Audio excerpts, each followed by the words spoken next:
Good morning. This morning I'm talking about Agni Yoga and the teaching. The teachings of Agni Yoga were given to Helena Rourke by a member of the planetary hierarchy.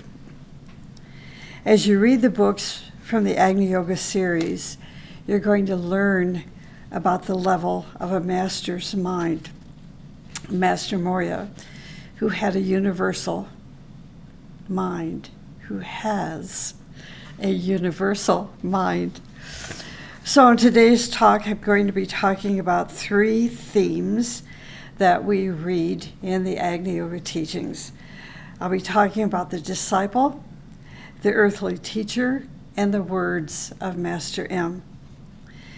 In order to understand the words of the Master, the student must expand their consciousness by reflecting on and contemplating the ideas of the teachings, what they're reading.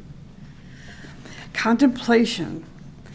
Contemplation means to concentrate and to scientifically think about each idea that is given.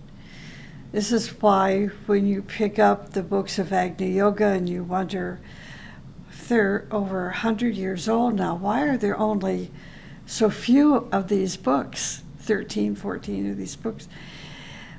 Because you don't read through them the way you read a novel. You take each idea, which is found in maybe one sentence out of a whole paragraph, and you begin to contemplate on that idea and then to think scientifically about it. This kind of thinking then helps the student to digest the light of the teaching in such a way that the student can properly assimilate the teaching as food for their bodies.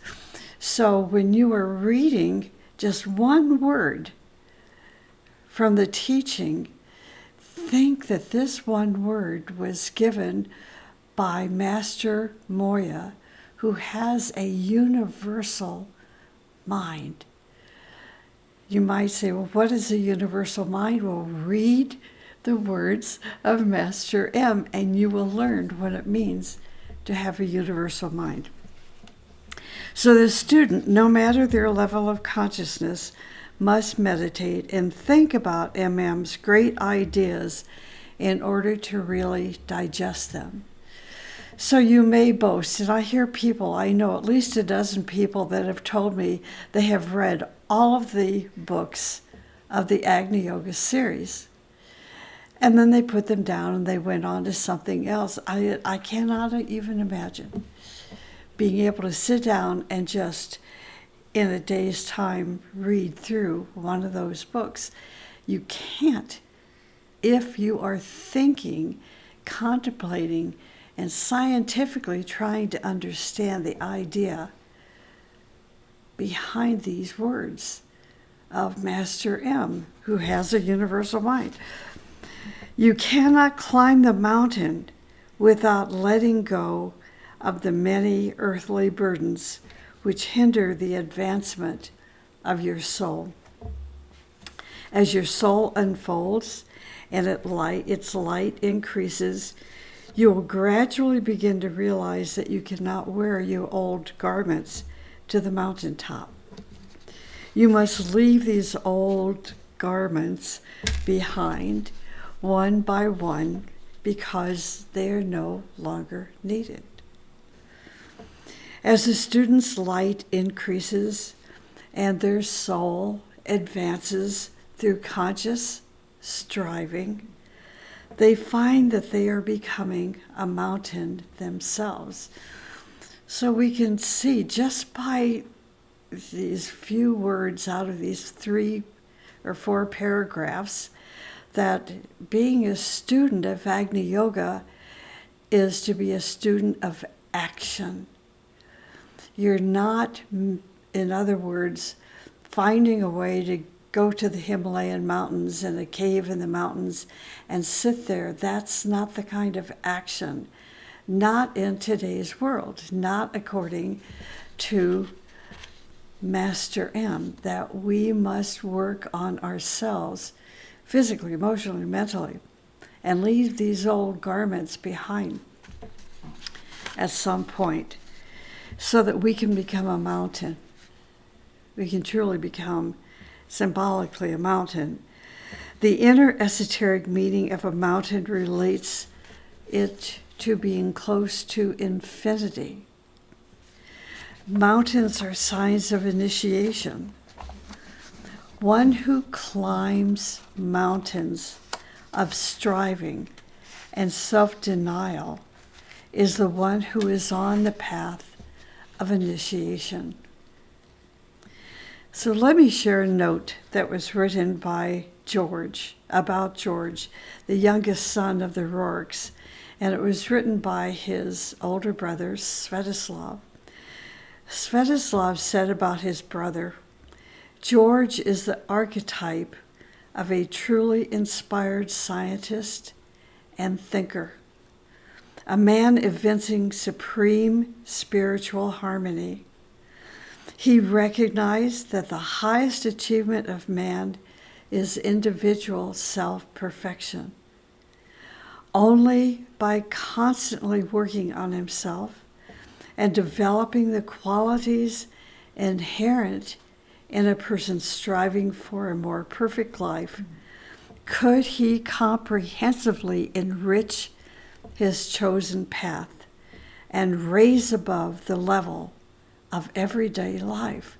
So just those last few words, to raise himself above everyday life, that's a significant image for us to hold in our mind as we strive toward the mountaintop, to rise above the level of everyday life.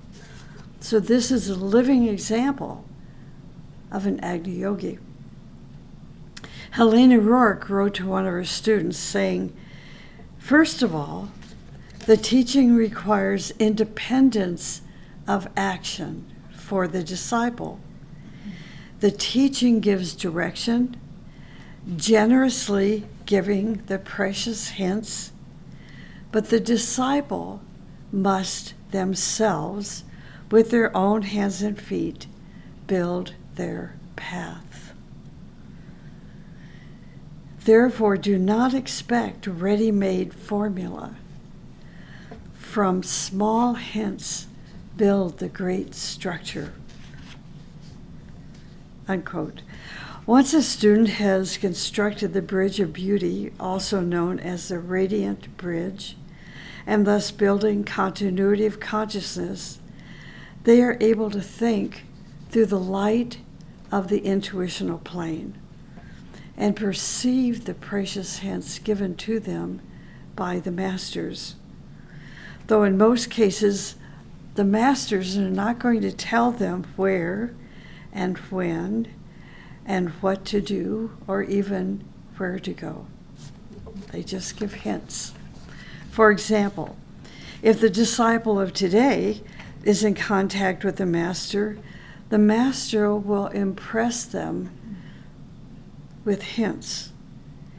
Hints such as maybe changing their present location where they live. But he will not necessarily tell them where to move. This must be figured out according to the disciple's heart and consciousness. Now, the disciple already knows their part to play in the plan and where.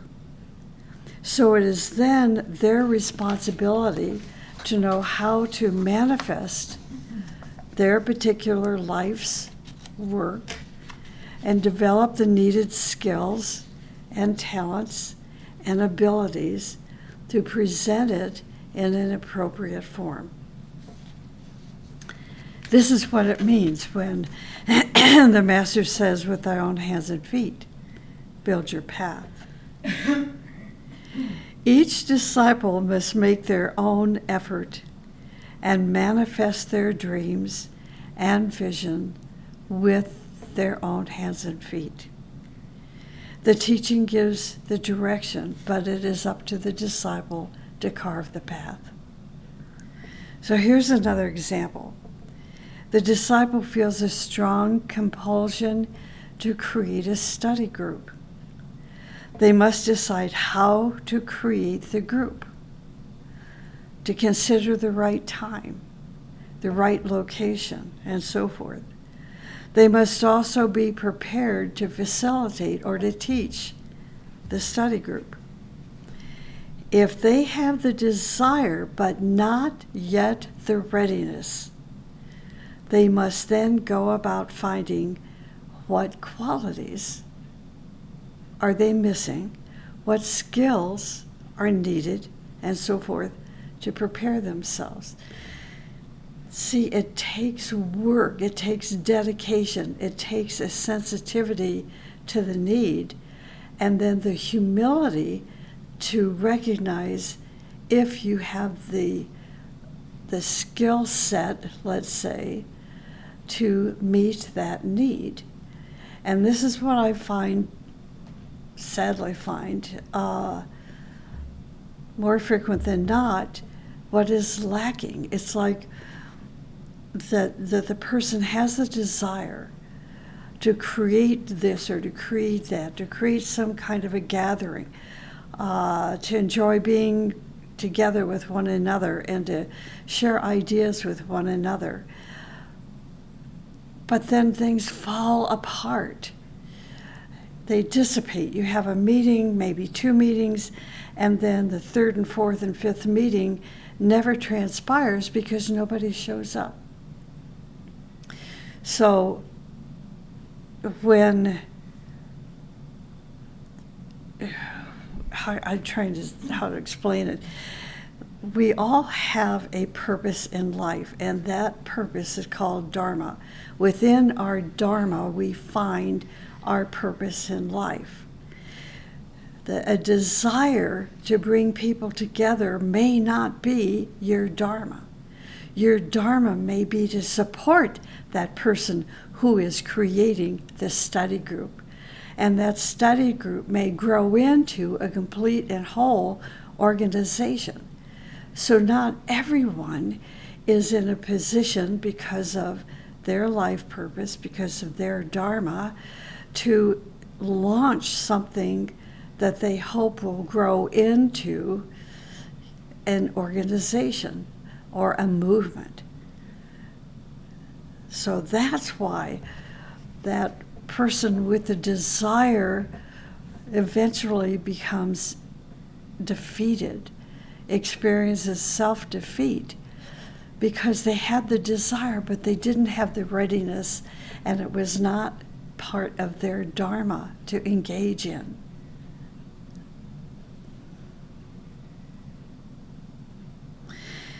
So by his own hands and feet means the disciple's own labor. You can't depend on somebody else. It's like, I know people who have, again, they're great idea makers.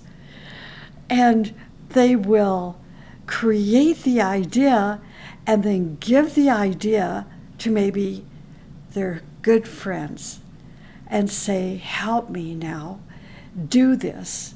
And then they leave. They walk away. And they don't understand, after even 40 years of trying to put together these ideas into some kind of form, that the forms are like quicksand. They just sink to the bottom. Nothing happens. It's so interesting. They're not willing to build with their own hands and feet and to labor and to dedicate and to sacrifice their day-to-day wishes to manifest that idea or those ideas. It's so interesting. Do not depend on someone else to choose the teaching, chew the teaching for you. We must digest the teaching just like we must digest these ideas and cogitate or contemplate and meditate on the idea and then try to see clearly. Now you should be thinking clearly, with clear mind. Okay, now what do I do? Do I have the skill set I need to build this idea and put it into form? Now, H.R. Helena Rourke said in her letter, "From small hints, build the great structure." Today's teacher does not tell it all, does not give it all, nor does the teacher cause dependency on the wisdom and knowledge and experience that they have gained, but instead guides the student through their suggestions, through their hints. This is the present method of teaching, a New Age teaching. I remember, this is so funny, it's not particularly educational, but it was an experience where I was walking along with a student and they were very unhappy because things did not go according to their plan. And I said, well, why? Why not? I said, I gave you some ideas, some suggestions, some hints, to go forward. Yeah, but it was just a hint. And I knew I didn't have to follow up on a hint or a suggestion. And it's always stayed with me. It's so funny because perhaps that person was used to people speaking to them authoritatively.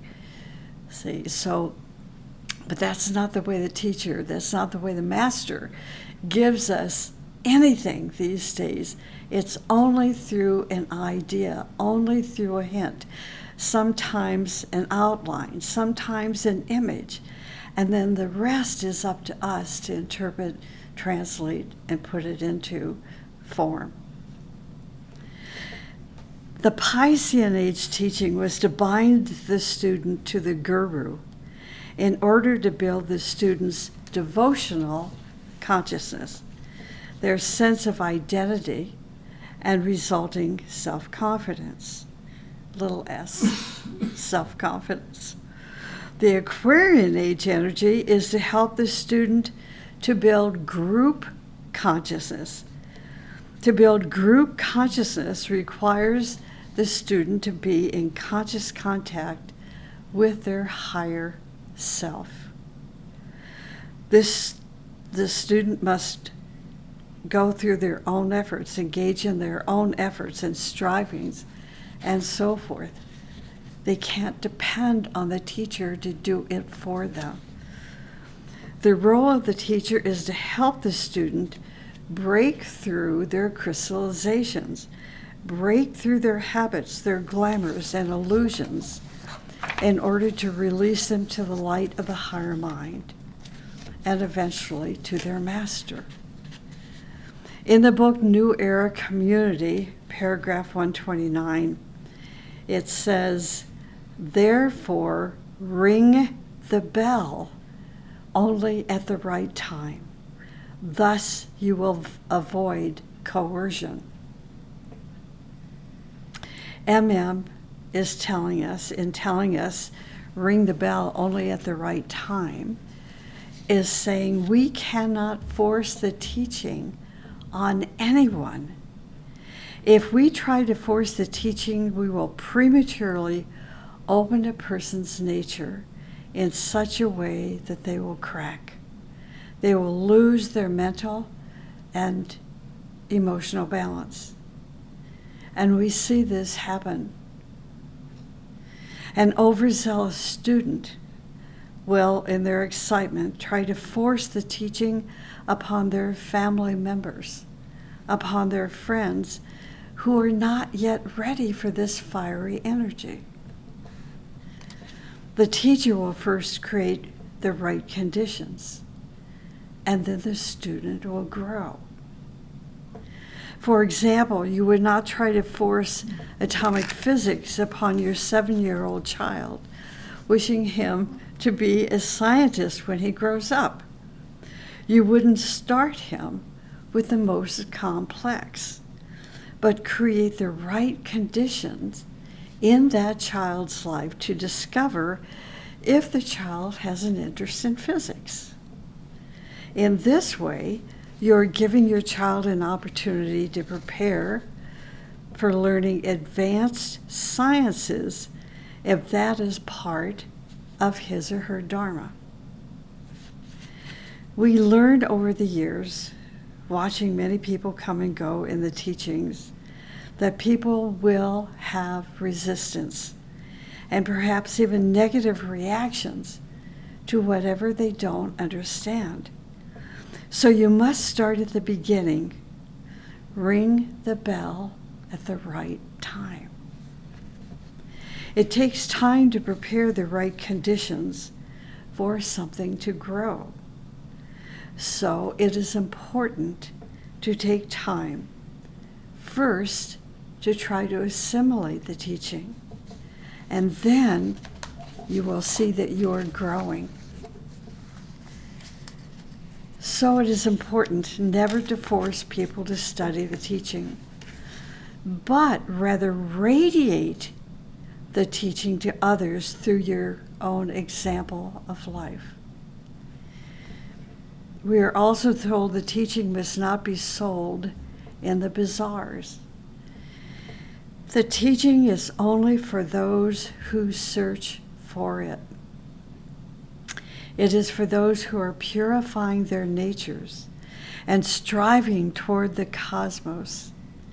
It is for those who are striving for beauty and independence. This practice will keep the teaching from degenerating. So in today's multimedia world, we have to be very careful because everything is out there now. As stewards of the teaching, we must be cautious what we are putting out there. So we put it's like we're ringing the bell on the initial teaching, letting that teaching out on, like we have a Facebook page called Agni Yoga Living Ethics Community, and we basically just post quotes. We just recently published a book called an Agni Yoga Anthology, which talks about Agni Yoga through the founders and the original members of Agni Yoga. So this is an introduction to people to better understand Agni Yoga.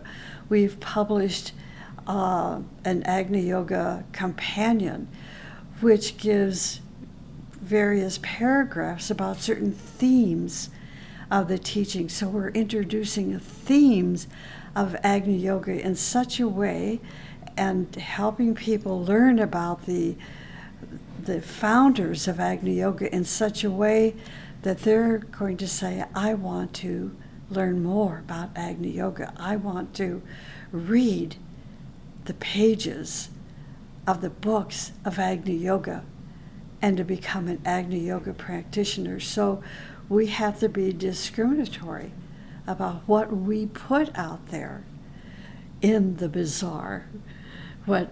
That's an old word, that we find in the teaching of Agni Yoga, the word bazaar. So the bazaar today is the internet. So we have to be careful what we produce on the internet.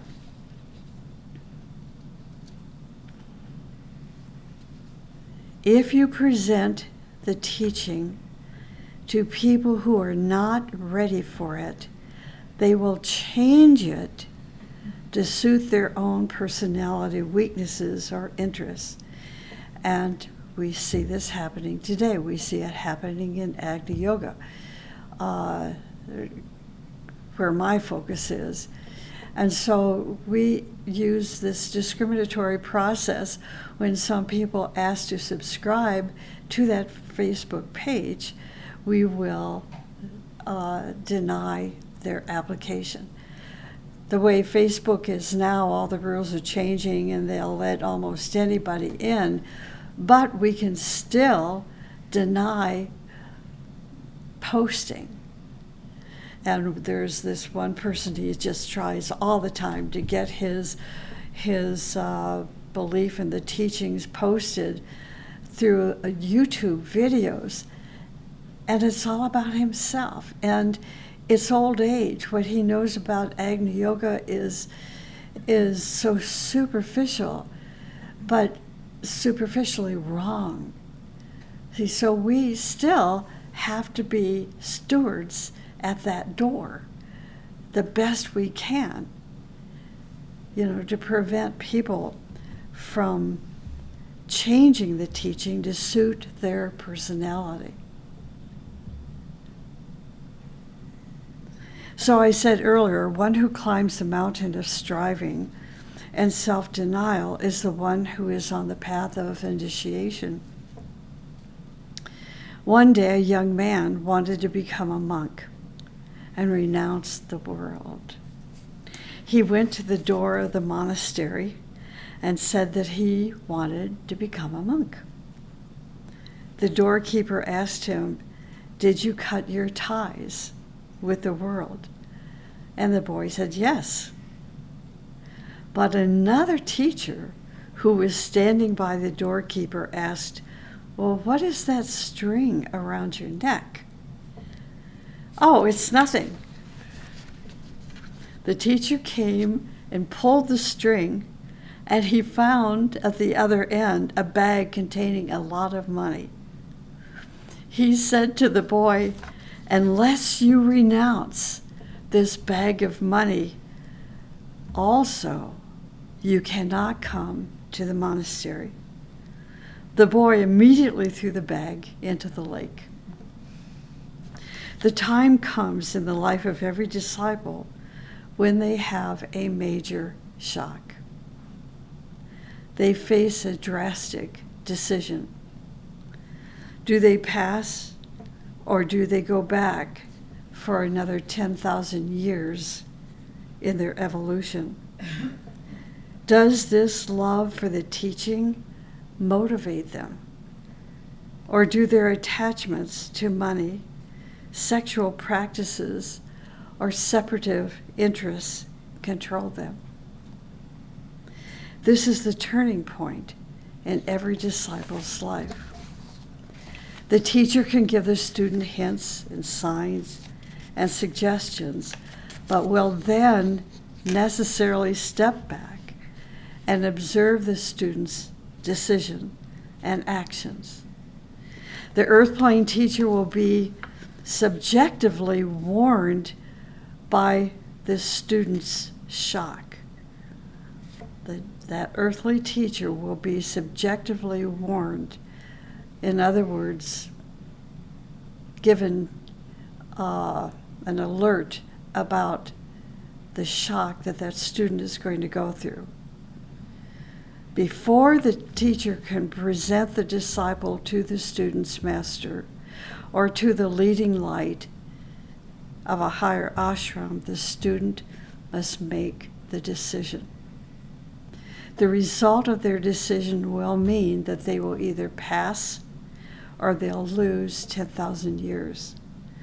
If they fail, the earth plane teacher will grieve for the student, but cannot interfere with the student's decision. If the student fails, the failure then belongs to his teacher. Once the student passes, however, the relationship between the student and teacher will take on a new and deeper dimension, becoming a close disciple. Regarding the relation between teacher and disciple, MM indicates in the paragraph found in Agni Yoga, paragraph 103, that the teacher gives indications within those limits which are permitted. He or she uplifts the disciple, cleansing them of their outworn habits. The teacher warns the student against all kinds of treason, superstition, and hypocrisy. The teacher will try the disciple openly and in secret. MM goes on to say, this disciple chooses his own teacher. He or she reveres them as one of the highest beings. They trust the teacher and bring them their best thoughts. They cherish the nature of the teacher and inscribe it upon the sword of their word. They show diligence in labor and flexibility in achievement. The student welcomes trials as they welcome the dawn, and their hope is directed to the unlocking of the next gate. MM concludes this verse by saying, "Friends, if you wish to approach us, choose a teacher on earth and place your guidance in his care. The teacher will tell you in time when the key may be turned in the gate. Each one should have a teacher on earth." Again, that is from paragraph 103 in the book Agni Yoga. Agni Yoga emphasizes the covenant. When the disciple is ready, the teacher will appear. Saying this covenant is understood by only a few. Almost no one realizes that this readiness must contain in itself some definite qualities and conditions. In the question of acceptance of a disciple, karma plays the main role. The person overburdened with karma cannot hope to become a close disciple. There are only a few who realize what a heavy burden the earthly teacher takes on by accepting a disciple. Helena Rourke writes to her students, saying, "You may ask what the burden of the teacher is. I assure you that it is terrible. By accepting a disciple, the teacher includes him or her in her consciousness and establishes with them an invisible but active bond." Now, moving on. There are essentially 5 signs of the teachings of Agni Yoga to be cognizant of. The first is discipline, then courage, then striving, then fearlessness, and finally labor. Discipline means to labor for the unfoldment of your divinity.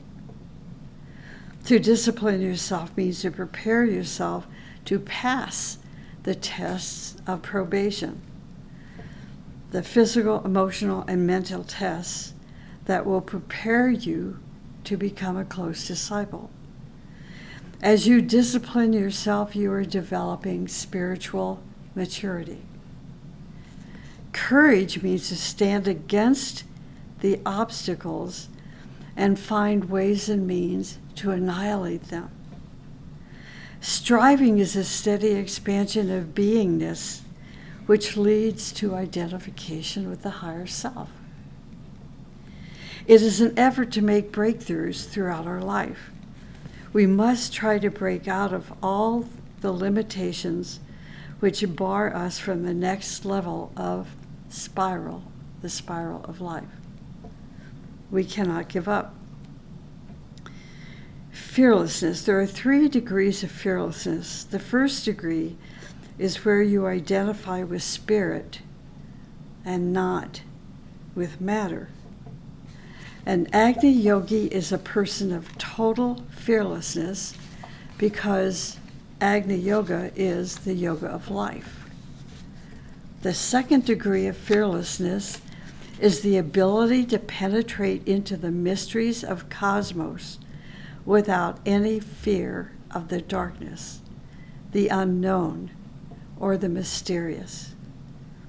You must be able to challenge the mysterious with the spirit of conquest. And 3, The third degree of fearlessness is the ability to make a sacrifice without any trace of fear.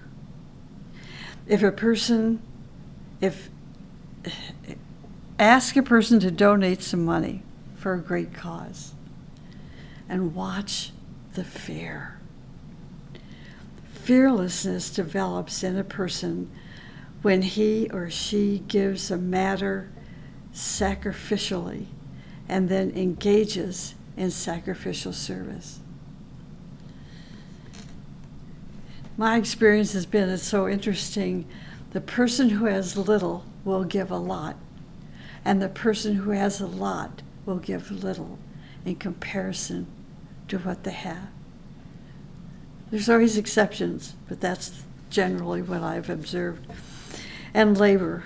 In Agni Yoga, to labor means the use of energy and matter to bring into materialization the plan of the hierarchy. The only things considered as labor, which will bear fruit in the years to come, are those things which objectify the plan somewhere in the world. To labor for the plan requires readiness and preparation. The teaching explains that disciples are of 4 types. 4 types of disciples. Interesting to break it down that way. Some follow the indications of the teacher and ascend in proper order. 2. Others, behind the teacher's back, follow the indications to excess and thereby often harm themselves. 3. Others, in the teacher's absence, take occasion to prattle and thereby destroy their path. And the final one, 4, or D, others behind his or her back, the teacher's back, criticize the teacher and betray the teacher. Dreadful is the destiny of these last 2 kinds. So let the understanding of the concept of the teacher be affirmed. Yes, Agni Yoga defines and explains the importance of having an earthly teacher. And when that teacher passes, you will then be transferred, if not before, into the subjective ashram. Oftentimes, one of the disciples of the earthly teacher will be there for you, depending on your spiritual age and your karma. Such a disciple will be in direct subjective contact with the teacher and reports periodically your actions and unfoldments or other things.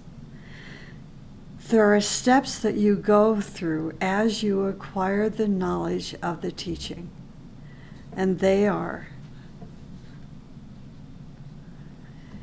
the steps of acquiring, this is from the teaching, the steps of acquiring knowledge are alarmed, inquiry, knocking, harking, remembering, transforming, a sword-carrying pusat, which means acquiring knowledge and power, being the lamp of the desert, the lion of the desert, and finally, the co-worker of the creative principles, the creator. So what this list is stages of your interest in seeking and finding and building your knowledge.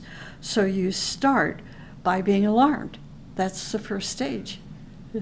And then you become an inquirer. You ask question after question after question after question.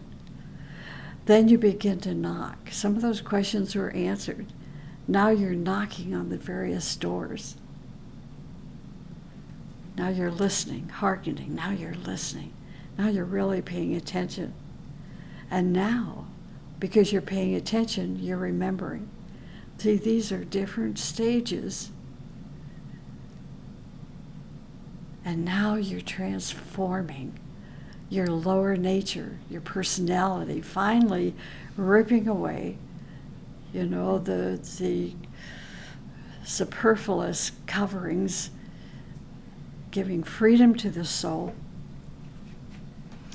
And now you become a sword-carrying puissant with your acquired knowledge and power.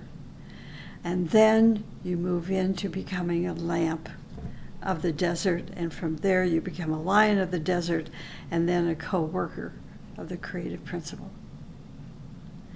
Each degree is subdivided 3 times. The order must be passed gradually. The one who strives can attain swiftly, but the deserter casts himself down. The degree of lion of the desert especially permits the fulfillment of your thoughts. Therefore, you must be particularly cautious. There are traitors to the teaching. Who is a traitor? The slanderer, the one who fails to speak, the one who misappropriates, who appropriates, who is a fraud, the hypocrite, the denier, and the one desiring the downfall of the teaching. So let me close with these words from Master M.